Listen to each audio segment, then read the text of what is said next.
नमस्कार साथियों, दोस्तों आपके अपने चैनल प्रभु यूपीपी में एक बार पुनः स्वागत है। दोस्तों आज यानी कि 23 अगस्त 2024 को यूपी पुलिस कांस्टेबल की जो परीक्षा थी वो दोनों ही शिफ्टों की समाप्त हो चुकी है। दोस्तों इसी के साथ ही मैं बता दूं कि इन दोनों ही शिफ्टों के पेपर में एक चीज कॉमन था, वो था आपकी एग्जाम पैटर्न। क्या था वो एग्जाम पैटर्न जो था पेपर का, वो बिल्कुल जो है मैं कह सकता हूं कि क्या था, कॉमन था। देखिए ध्यान दीजिएगा, एग्जाम पैटर्न मैं इसलिए कह रहा हूं क्योंकि क्वेश्चन जो पूछे गए हैं, आपने देखा कि जो मानसिक अभिरुचि के प्रश्न थे वो दोनों ही शिफ्टों में जो है नहीं पूछे गए हैं।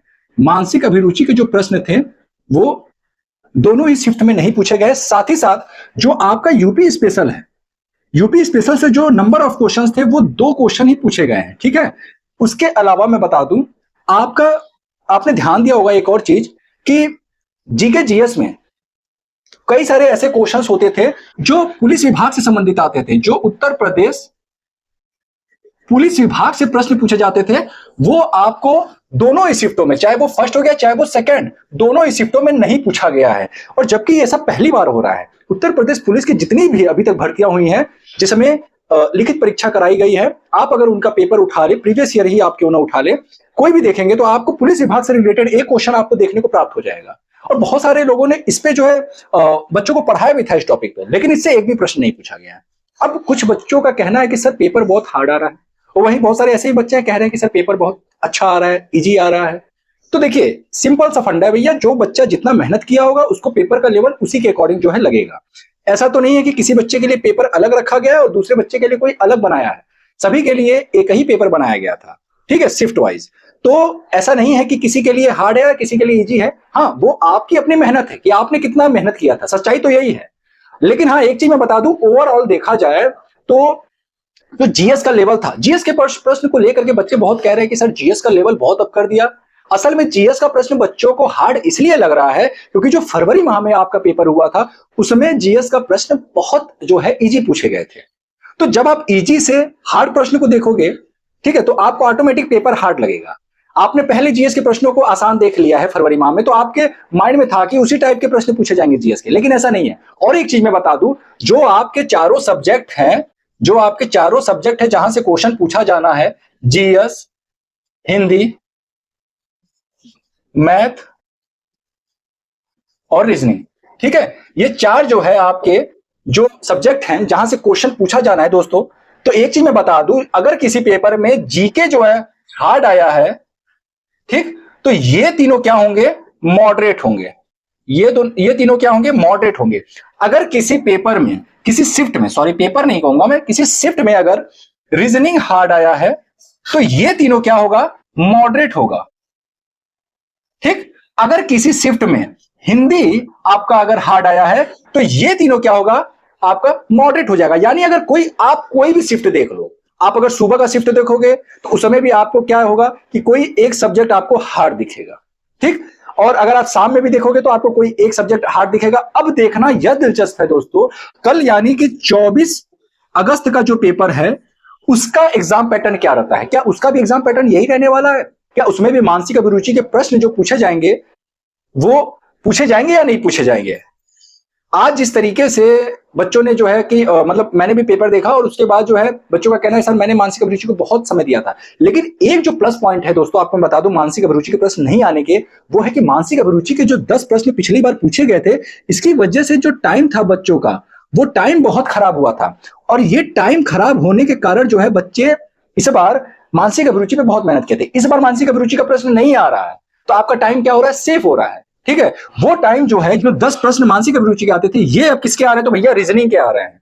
तो रीजनिंग के कोई भी टॉपिक अगर होगा, 10 प्रश्न अगर पूछा जा रहा है तो वो प्रत्येक टॉपिक से पूछा जाएगा। तो आप जितने समय में मानसिक अभिरुचि के प्रश्नों को सॉल्व करेंगे उससे कम समय में आप रीजनिंग के प्रश्नों को सॉल्व कर सकते हैं। तो अब सीधे सीधे जो है रीजनिंग का पूरा जो, एक चीज और मैं बता दूं, ये जो पेपर आज का था दोनों शिफ्टों का, ठीक ऐसा ही पेपर जब हम लोगों ने पेपर दिया था 2018 में, आपके भी जो सीनियर होंगे, जो आपके गांव में, आपके घर के आसपास जो भाई या भैया जो भी सिलेक्शन लिए होंगे, आप उनसे पूछना 41,520 का पेपर कैसा था।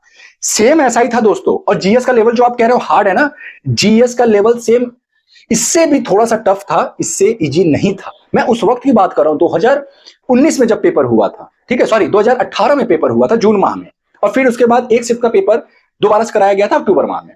तो दोस्तों उसमें भी जो है जीएस को थोड़ा सा टफ रखा था। अगर आप देखें हिंदी बहुत अच्छा आ रहा है। हिंदी में जो एक चीज बच्चों को परेशानी में डाल रही है वो है साहित्य। साहित्य से जो क्वेश्चन पूछे जा रहे हैं ना, वो किसी को पल्ले नहीं पड़ रहे हैं। ठीक है, क्योंकि बहुत सारे ऐसे क्वेश्चन थे जो बनाए जा सकते थे साहित्य से, लेकिन पता नहीं कहां कहां से प्रश्न उठा के रख रहे हैं ये। इसके अलावा और मैं बताऊं तो तीन चीजें बहुत कॉमन दिखे दोस्तों, वो ये है कि पहला टॉपिक जो है वो है आपका जीएसटी, फिर दूसरा है नोटबंदी, और फिर है आपका मानवाधिकार। मानवाधिकार, ये तीन टॉपिक कॉमन है दोस्तों, दोनों ही जो शिफ्ट के पेपर थे उसमें क्वेश्चन करे गए हैं। तो कल जिन बच्चों का पेपर है, अगर आपको समय मिले तो जरूर एक बार रिवाइज कर लेना। मैं पढ़ने के लिए क्या बोलूं, अब तो समय रहा नहीं, लेकिन रिवाइज कर लेना। और आगे आने वाले शिफ्टों में जिनके भी पेपर है, जैसे 25 तारीख के बच्चे हो गए, 30 और 31 तारीख वाले हो गए, भाई एनालिसिस करते रहो, एनालिसिस करते रहो। सभी के पास पेपर आ गए होंगे, मैं पूरी उम्मीद के साथ कह रहा हूं कि सभी बच्चे जो है पेपर देख लिए होंगे। तो देखिए पेपर देख के घबराइए नहीं, पेपर बहुत अच्छा आ रहा है। अगर आपने मेहनत किया है तो यकीनन आप जो है 110 115 क्वेश्चन कर सकते हैं सही। क्योंकि अगर आपका रीजनिंग और मैथ अच्छा है, मैथ के क्वेश्चन में क्या बताऊं, आपने मेरा चाल दूरी समय का क्लास देखा होगा। हर शिफ्ट में जो है चाल दूरी समय से जो क्वेश्चन पूछा जा रहा है दोस्तों, चाल दूरी समय से जो क्वेश्चन पूछे जा रहे हैं, वो 3 क्वेश्चन में एवरेज बता रहा हूं। एक क्वेश्चन चाल दूरी समय, एक क्वेश्चन नाव धारा, एक क्वेश्चन रेलगाड़ी। और ये 3 जो है क्वेश्चन 100% पूछे जाएंगे कल के भी पेपर में, पूरी दावे के साथ मैं कह सकता हूं। इसके अलावा 2 क्वेश्चन आपके पूछे जा रहे हैं एसआई और सीआई। ठीक, और इसके अलावा बात करें तो लगभग 2 से 3 प्रश्न जो है आपके परसेंटेज से पूछे जा रहे हैं। ठीक है, तो इस तरीके से जो है कोई ऐसा हार्ड पेपर नहीं है। मैथ का लेवल मैंने देखा है कि जिन बच्चों ने मैथ में मेहनत किया होगा उनको मैथ आसान लग रहा होगा। मैथ में एक चीज थोड़ा सा मुझे कमी लगा, जो ग्राफ के प्रश्न है, ग्राफ के प्रश्न में एक ग्राफ में एक ही प्रश्न दे रहा है, जो कि मुझे थोड़ा सा मतलब ये लग रहा है कि इसके पहले जितने भी पेपर हुए हैं उसमें एक ग्राफ में 2-3 प्रश्न रख देते थे, जिससे बच्चों का समय बचता था। लेकिन अब क्या है, एक ग्राफ पे एक ही क्वेश्चन रख रहा है, अलग अलग कर दे रहा है, पाई चार्ट अलग कर रहा है, रेखा चार्ट अलग कर दे रहा है, और उसके बाद टेबल चार्ट अलग। तो इस तरीके से अलग अलग एक ग्राफ पे एक ही क्वेश्चन का जो डीआई का प्रश्न है, एक पे एक ही पूछ रहा है। तो घबराने की आवश्यकता नहीं है। जिन बच्चों का कल पेपर है, रिलैक्स रहिए, जहां भी आप हैं बिल्कुल रिलैक्स रहिए। अगर रिवाइज करना है तो इन तीनों टॉपिक को जरूर एक बार रिवाइज कर लीजिएगा, इंपॉर्टेंट है दोस्तों। अब देखना ये दिलचस्प होगा कि जो आज का एग्जाम पैटर्न था, क्या कल भी वैसा ही होगा, खुद ही पता चल जाएगा। अगर कल सेम एग्जाम पैटर्न जैसा आज था, अगर वैसा ही कल भी होता है, तो पूरी गारंटी के साथ मैं कह सकता हूं कि 25 का जो पेपर होगा उसका भी एग्जाम पैटर्न यही रहने वाला है। उसमें भी मानसिक अभिरुचि के प्रश्न नहीं आएंगे, पुलिस प्रशासन से प्रश्न नहीं पूछे जाएंगे, यूपी स्पेशल से 2 से 3 ही प्रश्न रहेंगे। तो ये जो है एग्जाम पैटर्न उसमें भी आपको देखने को मिलेगा, 25 वाले में भी। तो जो जिन बच्चों का पेपर 25 को है वो भी कल अच्छे से एनालिसिस करेंगे पेपर का। और जो 30-31 वाले हैं, मैं बता दूं ये तीनों डेट्स का जो एग्जाम पैटर्न होगा, सेम एग्जाम पैटर्न आपको 30 और 31 को भी देखने को प्राप्त होगा। केवल ये हो सकता है कि जो मैथ के क्वेश्चंस आ रहे हैं उनके कैलकुलेशन को हार्ड कर सकता है, थोड़ा सा लैंग्वेज को जो है बदल सकता है। तो दोस्तों उम्मीद करता हूं कि इस वीडियो के माध्यम से आपने अच्छे से आज का जो हमारा दोनों शिफ्टों का जो पेपर था उसमें क्या खास बातें थी और क्या कमी था और किस तरीके से जो है क्वेश्चंस पूछे गए थे, लेवल क्या था, आपको अच्छे से बखूबी पता चल गया होगा। दोस्तों फिर मिलते हैं किसी अन्य वीडियो के साथ, तब तक के लिए जय हिंद, जय भारत।